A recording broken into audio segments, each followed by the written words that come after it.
오늘 본문에 있는 말씀을 통해서 이는 누구의 소녀냐 그런 제목 가지고 말씀을 살펴봅니다. 중국의 한 경찰서에 소녀가 헐레벌떡 뛰어들어왔습니다. 그리고는 경찰의 손을 붙잡고는 다짜고짜 자기 집에 가자 합니다. 경찰이 그 소녀의 손에 끌려서 그 소녀의 집으로 가는데 다행히 아주 가까운 곳에 그 소녀의 집이 있는데 왜 그러느냐 그랬더니 아빠가 보이스피싱에 걸린 것 같은데 내가 아무리 말을 해도 듣지 않으니 아저씨가 가셔서 말려주세요. 그 집에 가니까 그 사람이 꾹꾹꾹 계좌번호를 누르고 있습니다. 그래서 경찰이 물었어요. 돈을 보냈냐? 그러니까 안 보냈다. 경찰이 핸드폰을 뺏었습니다. 종료시켰습니다. 당신은 지금 보이스피싱에 걸려서 지금 돈을 입금하려 하고 있습니다. 그러니까 이 사람 믿질 않아요. 경찰관을 믿지 않아요. 그리고 자기 딸을 믿지도 않고 다시 그 계좌번호로 돈을 보내려고 하고 있습니다. 경찰이 차근차근 설명해 주니까 그때서 이제 정신 차리고 자기 아들이 있는 학교에다 전화를 합니다. 하니까 아들이 열심히 수업받고 있어요. 납치돼서 깡패 두목에게 붙잡혀 있는 줄 알았더니 그게 아니었던 겁니다. 여러분, 딸의 지혜로 그동안 쌓아둔 쌈짓돈을 지켜낼 수가 있었습니다. 보이스피싱에 돈을 사기 당할 수도 있어요. 친구에게 돈을 꿔주고 그 돈을 떼일 수도 있습니다. 이것은 인생에 있어서 아주 작은 손해입니다. 큰 손해가 아니에요. 그런데 내 영혼을 사기당하는 것이야말로 가장 큰 손해가 되는 겁니다. 내 일생일대에 절대로 일어나서는 안 되는 일이 영혼의 사기라 하는 겁니다. 성도의 어리석음은 예수님을 부인하는 거예요. 그리고 그 자리에 무당을 세우고 그 자리에 석가모니를 세우고 이단 교주를 세우는 겁니다. 이만희를 자기 교주로 생각한다 이게. 문선명이를 자기 교주로 생각한다 이게. 그 교주가 죽었잖아요. 교주가 자빠 나가져 빠져서 지금 저기 가평의 땅에다 묻어놨잖아요. 그리고 거기 성지라고 거기다 어마어마한 그 통일교 성지를 만들고 거기다 무덤을 만들고 무덤이 있다는 게 뭐예요? 그가 구세주가 아니라는 사실을 말해주고 있는 겁니다. 바울은 이런 간절한 마음으로 성령의 감동을 받아 우리에게 말합니다. 갈라디아서 3장 3절에 보니까 너희가 이같이 어리석으냐 성령으로 시작하였다가 이제는 육체로 마치겠느냐. 우리는 말세 지마를 살고 있다는 겁니다. 정신이 바짝 차려야 된다는 거예요. 오늘 본문으로 가보면 룻이라고 하는 여인이 나옵니다. 이 여인은 참 예의가 바른 여인입니다. 이삭 죽기를 하러 나갈 때 시어머니의 허락을 받습니다. 어머니, 밭에 나가서 떨어진 이삭이라도 좀 주워올까 합니다. 어머니가 그래라. 그렇게 하라 합니다. 또 밭에 가니까 추수꾼들이 열심히 이제 밀을 베고 있습니다. 그 추수꾼들 가운데 그래도 십장으로 보이는 분에게 다가가서 제가 오늘 이 밭에서 이삭 죽기를 하려는데 그래도 되겠습니까? 하고 예의를 갖춰서 말하니 그 일꾼들의 십장이 그렇게 하라 합니다. 여러분 일꾼들이 열심히 일하는데 거기 가서 이삭 죽기 해보세요. 아유 화딱지나죠. 저거 내가 주워서 우리 집 창고에다가 그 알고고 쌓아둘 수 있는데 웬 생판 모르는 년이 와서 이삭을 죽고 있어요. 얼마나 화가 납니까? 그런데 예의 바르게 제가 이 밭에서 이삭을 좀 주우면 안 되겠습니까? 그렇게 하라. 예. 자, 한참 있다가 그 밭의 주인인 보아스가 예루살렘에서 베들레헴에서 일꾼들을 위로하려고 왔습니다. 그 보아스가 말합니다. 하나님께서 자네들과 함께 하시기를 축복합니다. 하니 일꾼들도 하나님께서 어르신에게 복을 내려주시기를 빕니다. 합니다. 자, 여러분, 우리가요, 누구와라도 화목해야 할 사명을 가지고 있다 하는 겁니다. 모든 그리스도인들은 화평한 일과 덕을 세우는 일을 힘써야 됩니다. 로마서 14장 19절에 보니까 그러므로 우리가 화평의 일과 서로 덕을 세우는 일을 힘쓰나니 했습니다. 사장과 사원이 서로 화목해야 돼요. 서로 축복을 비는 관계가 되어야 하는 겁니다.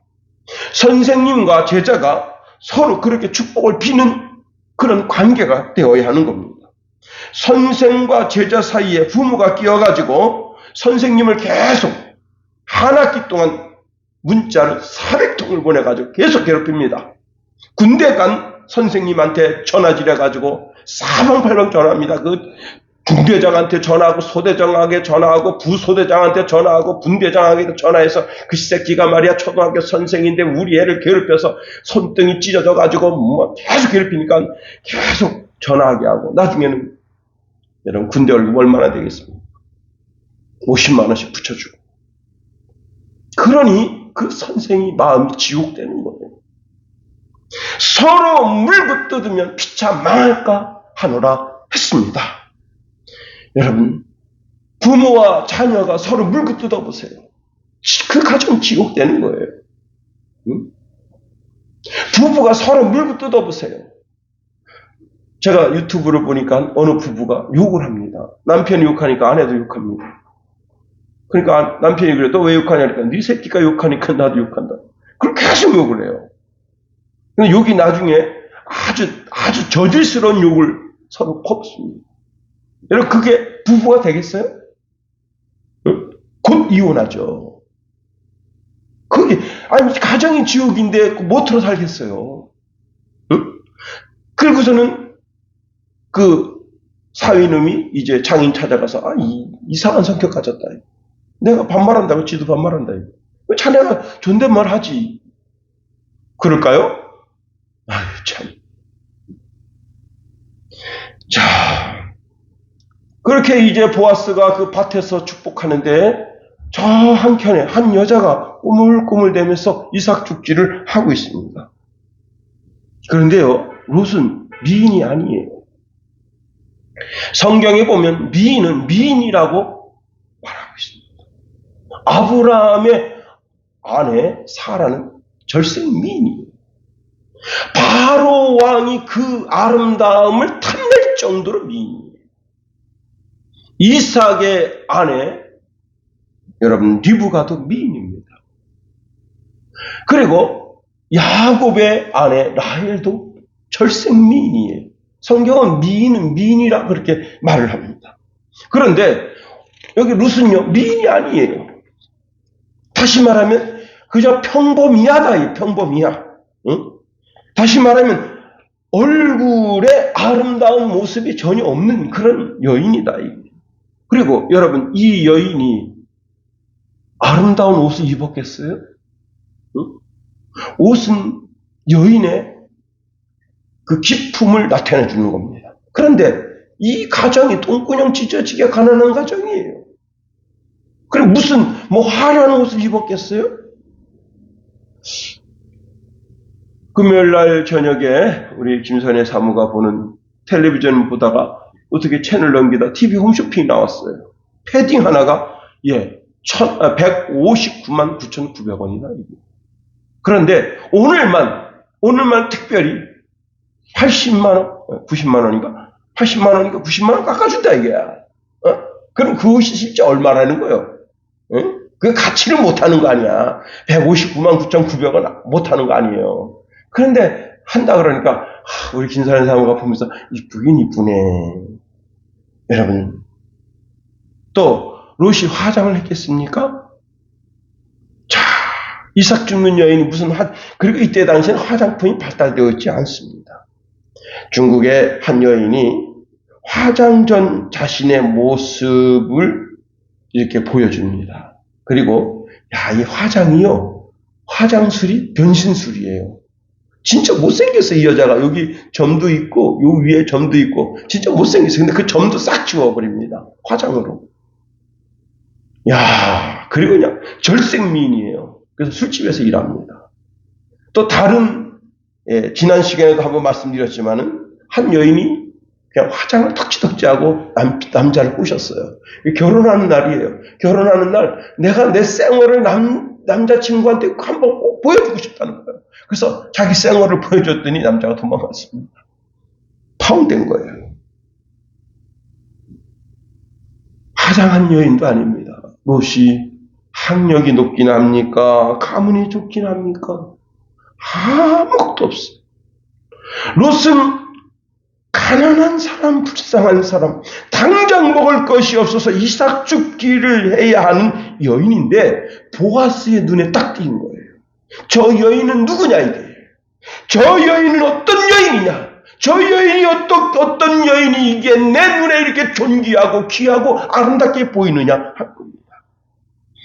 그때 그 감독하는 10장이 말합니다. 저 여인은 나오미와 함께 모압 지방에서 돌아온 모압 여인으로 추수꾼들을 따라가며 이삭이라도 죽게 해달라고 해서 아침부터 지금까지 오두막에 잠깐 쉰 것을 빼고는 저렇게 계속 일하고 있습니다.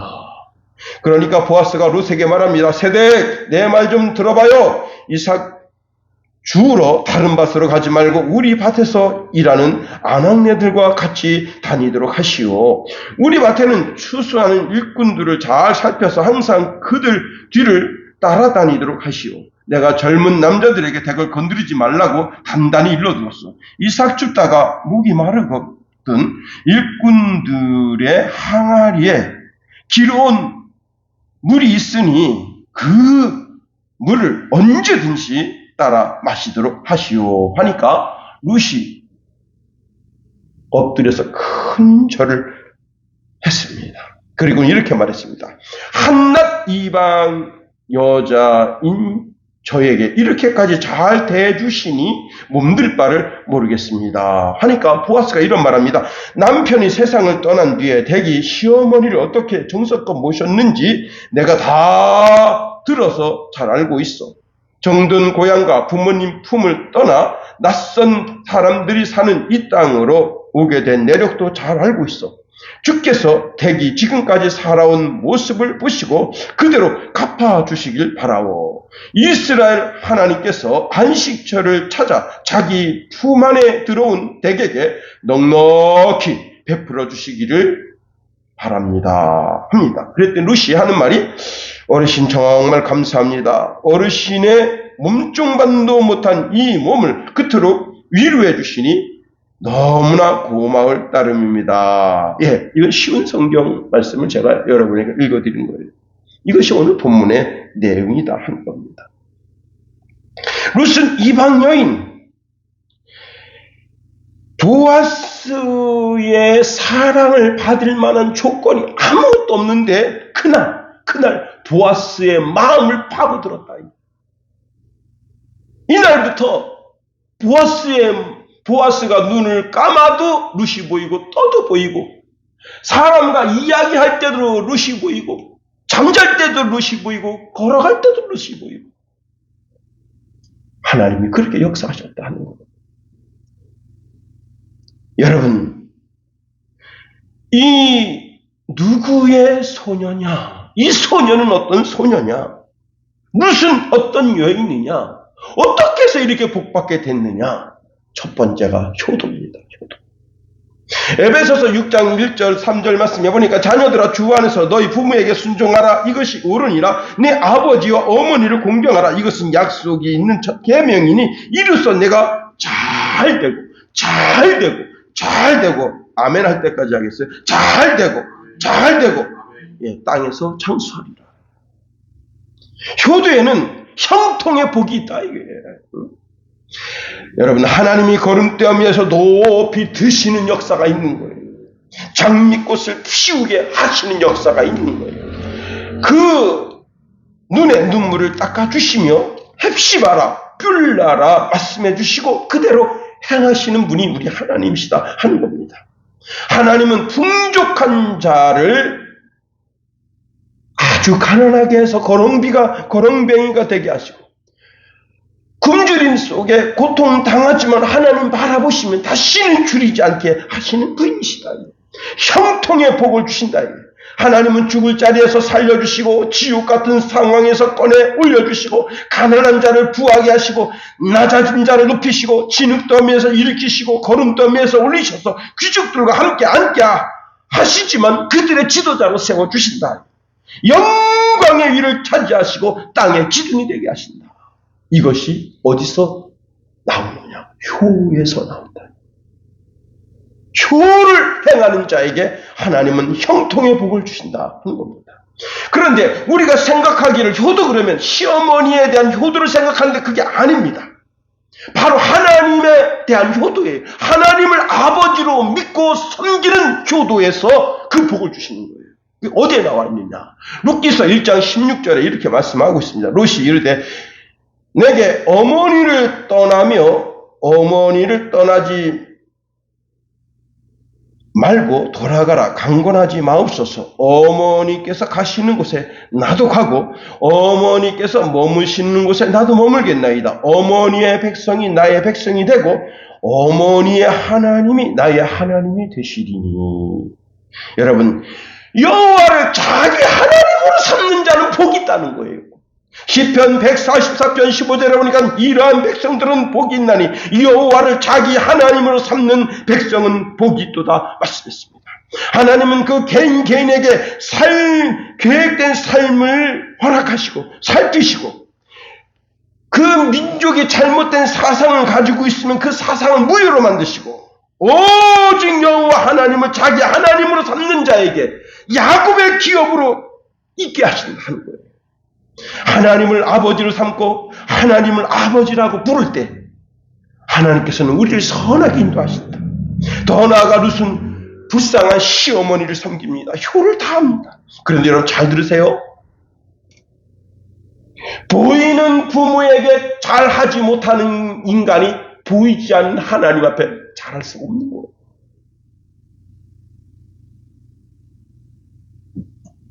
내 앞에 있는 이 다 늙은 이 시어머니가 하나님 대신이다 이거야.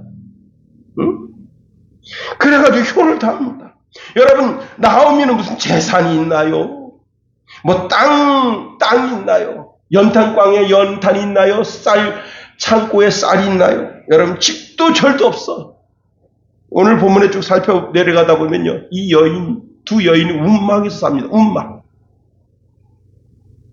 그런데 이삭 죽기를 통해서 효도를 다하는 거예요. 더 나아가 룻은 예의가 바른 여인입니다. 이삭 주우러 나갈 때 어머니 허락을 받습니다. 이삭 주우러 가서 그 땅의 십장에게 허락을 받습니다. 그 땅 주인에게 허락을 받습니다.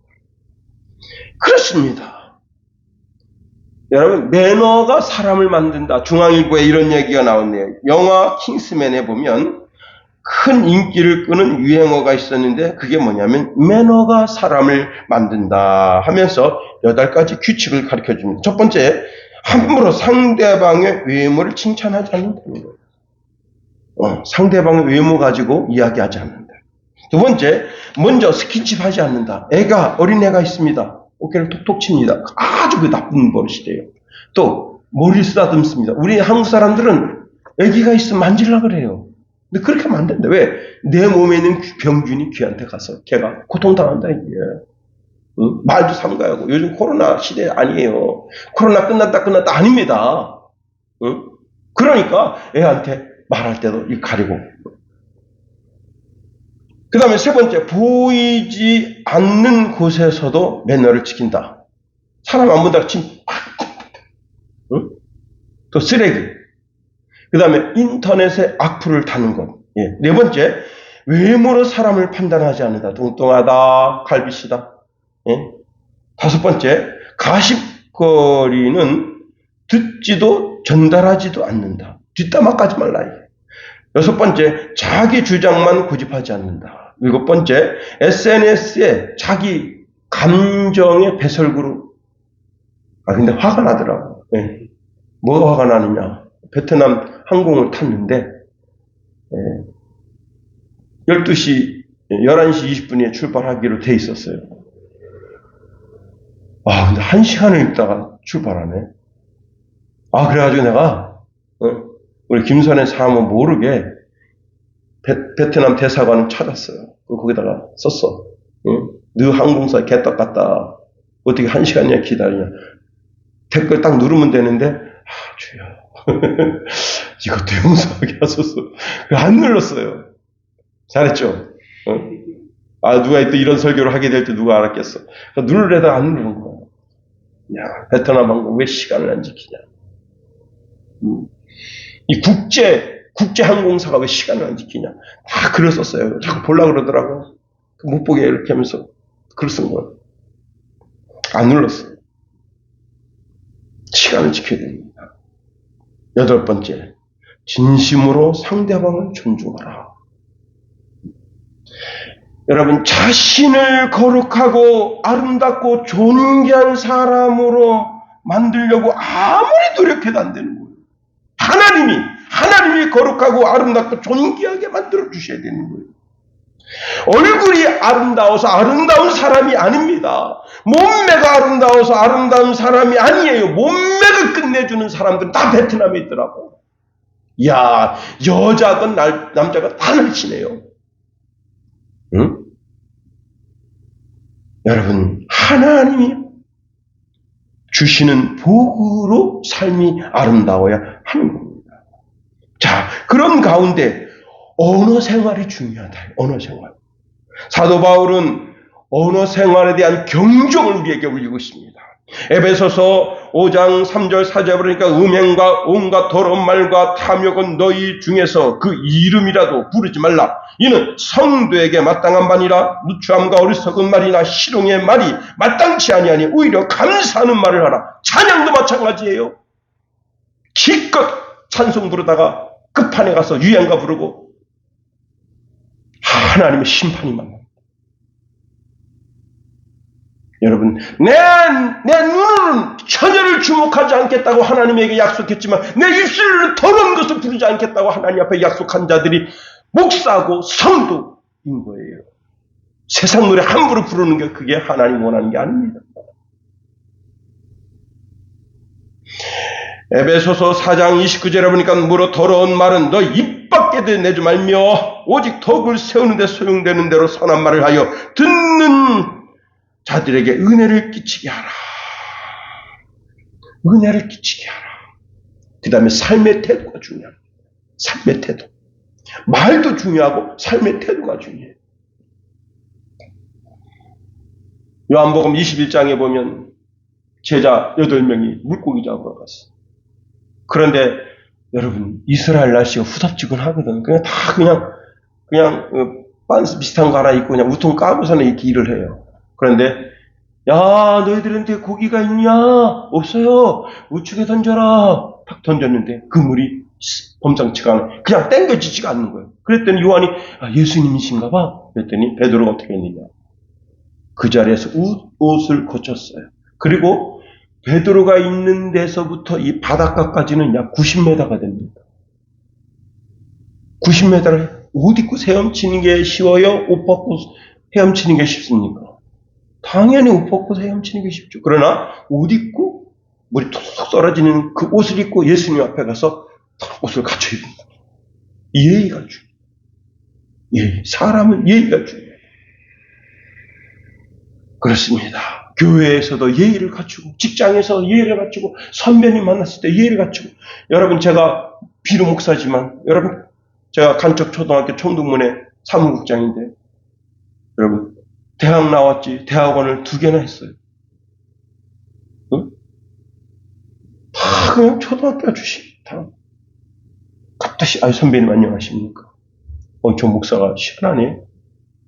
이 목사가 어떻습니까? 아주 거들먹거리고 그런데 선배님 안녕하십니까? 다들 좋아합니다. 김영우가 여기 집수하고 막 그래보세요. 누가 좋아하겠어요? 하나님 친히 말씀하십니다. 교만한 자를 물리치신다. 2번째로 롯은 자기 자신을 위해서 살지 않았다는 겁니다. 만일 자기를 위해 살았다면 나오미를 쫓아서 여기 오지도 않았어요. 친정집에 간 거예요. 친정집에 가서 빨리 신랑감을 찾아서 시집갔을 거예요. 그러나 그렇게 하지 않았습니다. 그가 이스라엘 이 베들레헴에 오니까 이스라엘 땅에서 가장 불쌍한 여인이 된 거예요.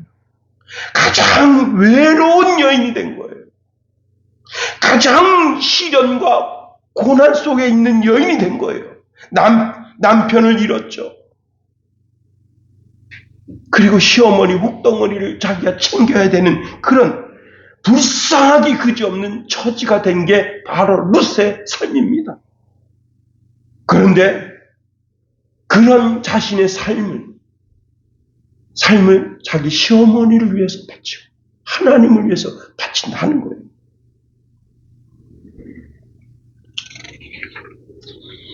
여러분, 나라를 위해서 목숨을 던지지 않으면 애국자가 못 됩니다.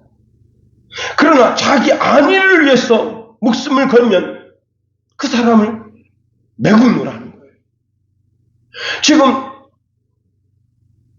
러시아에 50만 명 젊은이들이 도망갔대요. 러시아에서. 우크라이나는 모르겠고 50만 젊은이들이 해외로 도망갔대요. 나라에서 징집할까 봐. 내가 목숨 걸고 나라를 지키지 않으면 나라는 망하는 겁니다.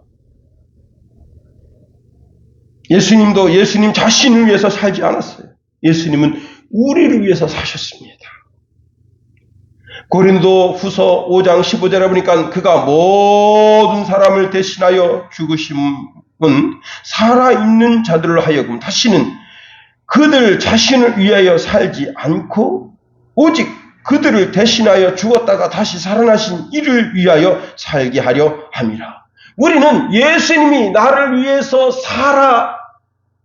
그 십자가를 지시고 그 고통을 당하신 삶을 산 것을 깨닫고 이제는 내가 예수님을 위해서 살아야 된다는 거예요. 로마서 14장 7절에 보니까 우리 중에 누구든지 자기를 위하여 사는 자가 없고 자기를 위하여 죽는 자도 없도다. 우리가 살아도 주를 위하여 살고 죽어도 주를 위하여 죽나니 그러므로 사나 죽으나 우리가 주의 것이로다.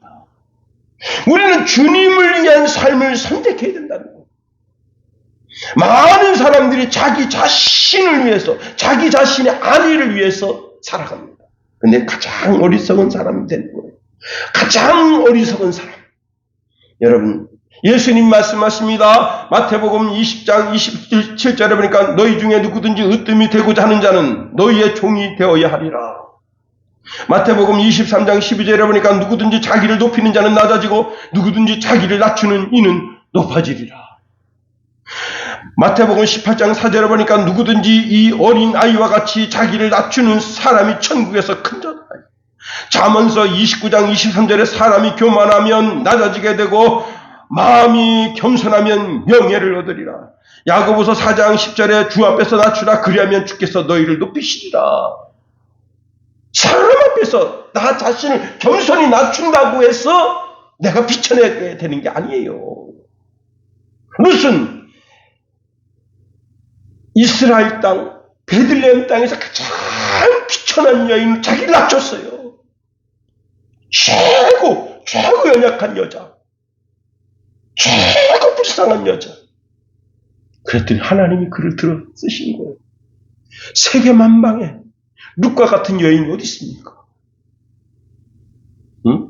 보아스와 같은 정말 유력한 자, 재산이 많고 법률적으로 상식적으로 풍성한 지식을 가지고 있는 자의 남편이 되죠. 또 그 이세, 그 다음에 다윗, 그리고 그 가문을 통해서 예수님이 오시는, 여러분 겸손해서 손해볼 것 없어요. 겸손한 자는 하나님이 들어서 쓰신다. 사도 베드로는 베드로전서 5장 5절 6절에 젊은 자들아 이와 같이 장로들에게 순종하고 다 서로 겸손으로 허의를 통이라. 하나님은 교만한 자를 대적하시되 겸손한 자에게 은혜를 주시느니라. 그러므로 하나님의 능하신 손 아래에서 겸손하라. 때가 되면 너희를 높이시리라. 여러분, 내가 주님을 위해서 살아. 내 주님을 위해서 내 인생 바쳐. 그 사람, 겸손하게 낮아져서 섬기려고 하는 사람, 오늘의 눕과 같이 섬기려고 하는 사람 하나님 들어서 고귀하게 하신다. 그 다음에 세 번째로 룻은 아주 부지런한 여인입니다. 우리 7절 한번 다 같이 한번 읽어봅니다. 7절 시작. 그의 말이 나로 베는 자를 따라 단 사이에서 이삭을 죽게 하소서 하였고 아침부터 와서는 잠시 집에 쉰 외에 지금까지 계속하는 중이니이다. 그렇습니다. 여기 이제 그 나오미와 룻이 사는 집이라고 하는 단어가 나오는데 이 집이라고 하는 단어가 얼마나 비참한 삶을 살고 있는지를 보여줍니다. 이 집이라고 하는 단어는 주택이 아닌 임시 거주지, 즉 오두막이에요. 다른 말로는 장막 또는 움막이라 표현할 수 있습니다. 가장 초라한 집이다. 룻은 움막에서 일꾼들이 잠시 쉴 때 자기 집 움막에 가서 쉬었어요. 근데 사실 가서 쉰 것도 아니야. 왜냐하면 시어머니가 계시니까 나는 여기서 밥을 얻어먹지만 여기서 좀 음식을 챙겨다 어머니를 드려야 되잖아. 그래서 음식 남은 걸 챙겨가지고 시어머니 갖다 공개한 거예요. 그런데 일꾼들이 볼 때는 집에 가면 쉰다고 생각하는 거 아니에요. 아침 일찍에 이삭 줍는다고 힘들게 일했지만 또 자기 어머니를 봉양할 생각으로 자기 집에 움막집에 간 거예요. 그렇습니다. 그는 계속해서 자기 몸을 쓰면서 일을 합니다. 그것을 오늘 본문에서 말씀하고 있습니다. 게으른 자는요, 마귀의 하수인이 되는 거예요. 마귀는 게으르게 하고, 놀게 하고, 자기 삶을 황폐하게 하고, 마약을 하게 하고, 페타놀을 먹게 하고, 자기 인생을 망가뜨리는 거예요.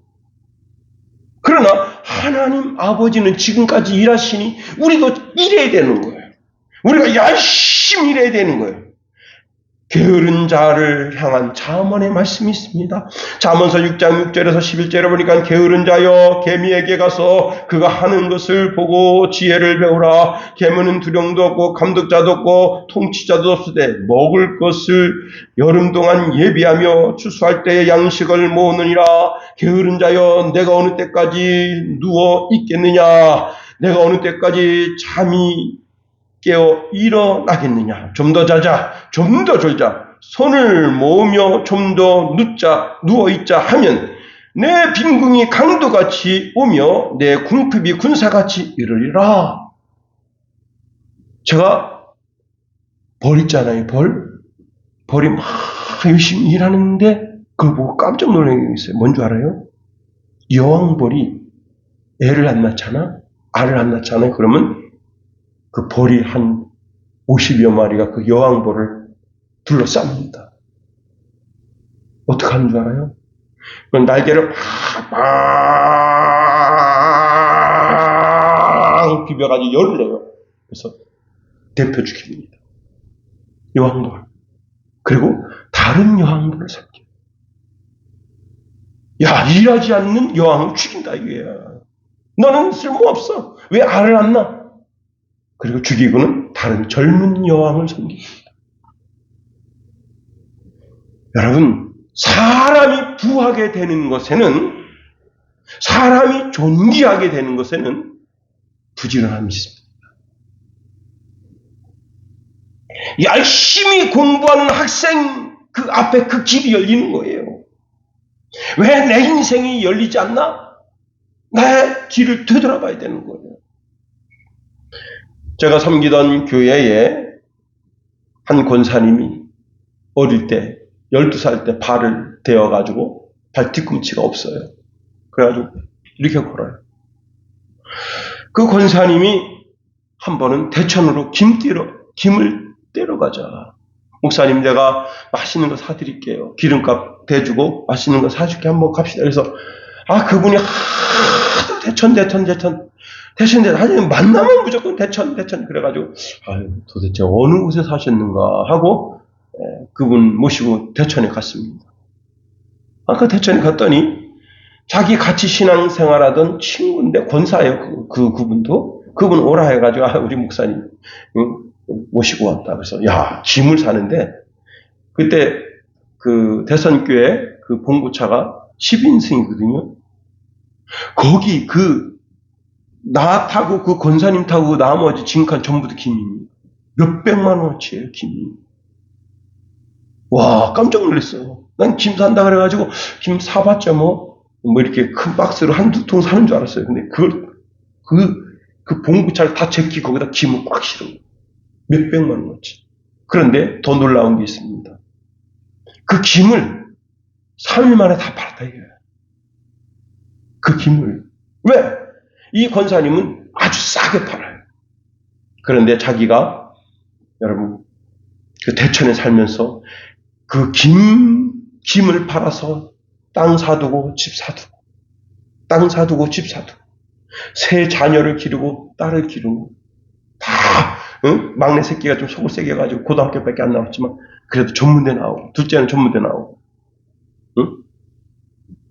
그 김 팔아서 대천에서 김 팔아서 참 그분 간증 얘기 들으면 참 시간 가는 줄 몰라요. 여러분 안 된다는 사람은 요행을 바라기 때문에 안 되는 거예요. 여러분 되는 사람은 전심전력으로 그 일이 되게 하도록 될 때까지 전심전력하는 거예요.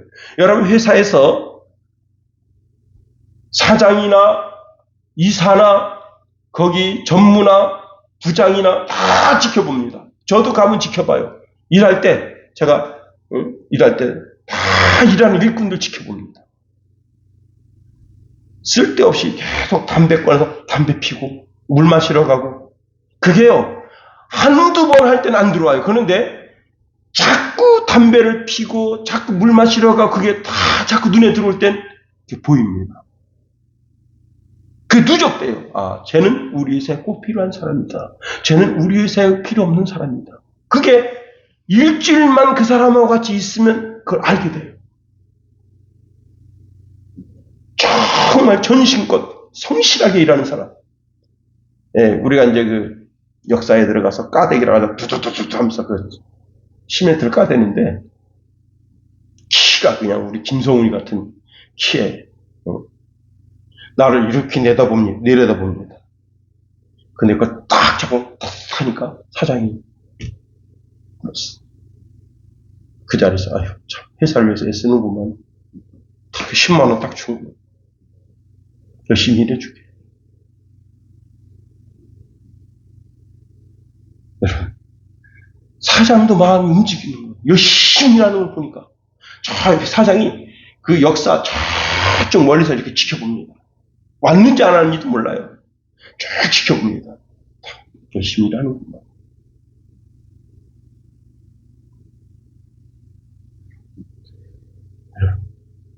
안 보는 것 같아도 다 봅니다. 잠언서 10장 4절에 보니까 손을 게으르게 놀리는 자는 가난하게 된다 했습니다. 그건 하나님이 정하신 이치예요.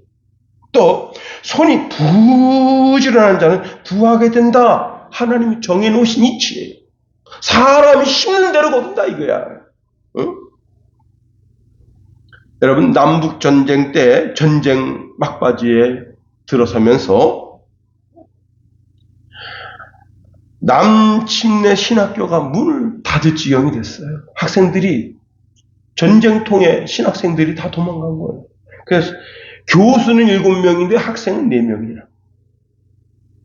심지어 여러분 거기에 이 책이 굉장히 유명한 책이라는데 저는 읽어보진 않았는데요. 설교의 준비와 실제라는 책이 그게 150년 동안 신학교의 필독서로 읽혀졌대요. 그런데 이것을 강의한 교수가 보이스라고 하는 박사였는데 한 사람 앉혀놓고 강의를 했대요. 한 사람 앉혀놓고. 자, 그렇게 한 학기를 가르쳤어요. 자, 교수는 7명, 학생 4명이야. 그럼 이 학교가 있어야 되겠어요? 말아야 되겠어요? 한 학기 딱 되니까 총장이 월급 드리기도 좀 그런데 학교 문 닫읍시다. 이렇게 된 거예요. 그랬더니 이 7명의 교수들이 아닙니다. 우리가 생명 걸고 강의를 하겠습니다. 이 학교를 지켜내겠습니다. 그랬더니 여러분, 그때부터 학생들이 모이기 시작해가지고 어떻게 됐느냐. 신학생 2,000명, 교수 140명, 예산 1,400만 달러를 가지는 그런 신학교로 발돋움하게 됐다는 거예요. 모든 사람들은 다 안 된다 했지만은, 문 닫다 했지만 생명 걸고 다시 시작하겠습니다. 우리가 일어나야 미국이 일어납니다. 여러분, 과학은 계속해서 발전합니다. 어디까지? 인간이 쓰고 이건 더 이상 인류에 이바지하지 못하는 거야 하고 버릴 때 기술이 계속해서 발전합니다. 계속해서 발전해가지고 어느 정점에 이르러서 인간이 더 이상 그 기술이 필요로 하지 않을 때까지 기술이 발전합니다.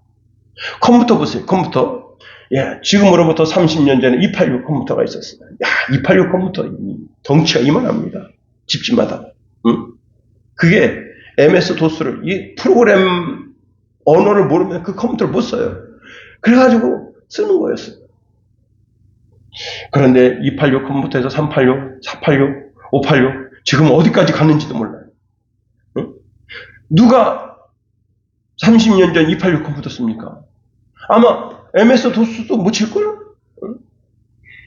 써보던 사람이나 쓰지.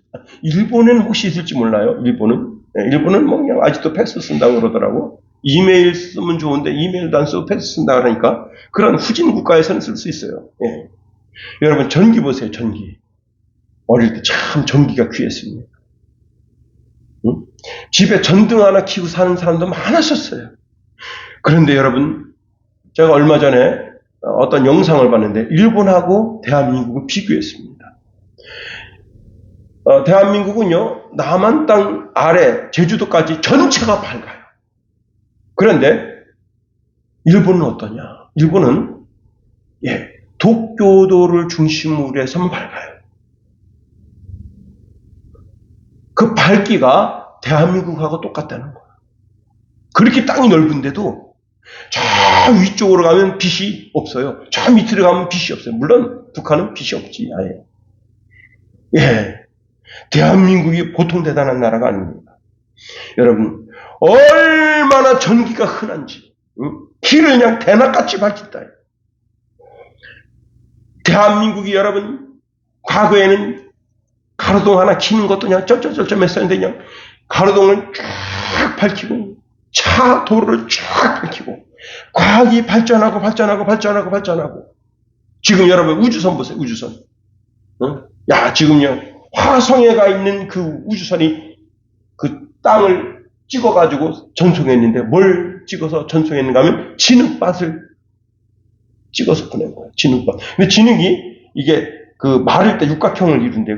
육각형을 딱 이룬 것을 그래서 여기 혹시 생명체가 있을 줄 모른다. 그런 뉴스를 보내고 있습니다. 여러분, 그런데요, 성경은 수정판이 없습니다. 성경은 발전하지 않아요. 왜? 정점에 와 있는 거예요. 성경은 정점에 와 있다고. 끝에 와 있어요. 끝에. 이 땅에서 과학이 계속 발전하고 이성도 감성도 다 발전해서 계속 꼭지점을 향해 가는데 성경은 더 이상 발전이 없어. 66권 그 성경으로 딱 정점을 이루고 있어요. 왜 그러느냐?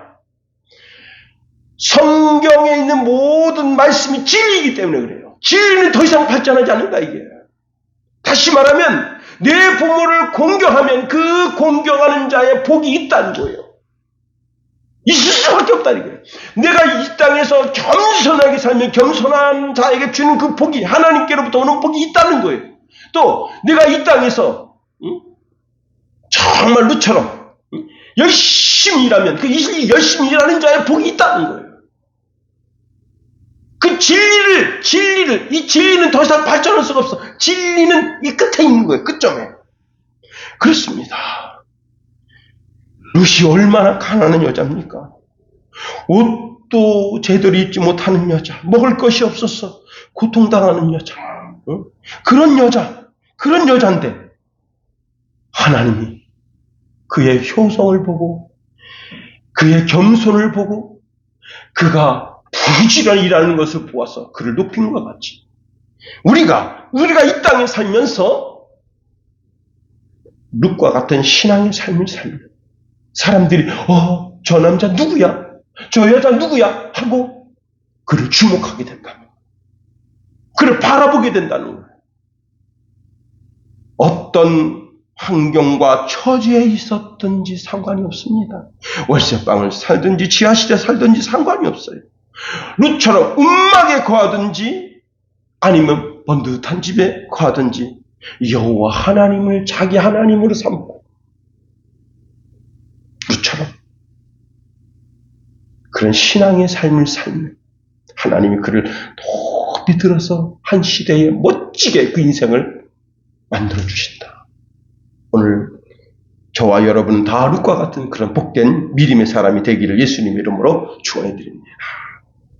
기도하겠어요. 하나님 감사합니다. 하나님 우리를 붙드시며 인도하여 주시고 더 풍성한 은혜를 내리셔서 롯이 정말 비천한 가운데서 이렇게 하나님을 자기 하나님으로 삼고 시어머니를 섬기며 귀한 예를 다하고 성실히 준행하고 자기 인생을 하나님과 시어머니 나오미에서 살 때 복 주신 것 같이 우리에게도 그런 복을 허락해 주셔서 이 땅에서 복의 복을 받아 누리는 주의 백성 다 되게 하소서. 예수님 이름으로 기도합니다. 아멘.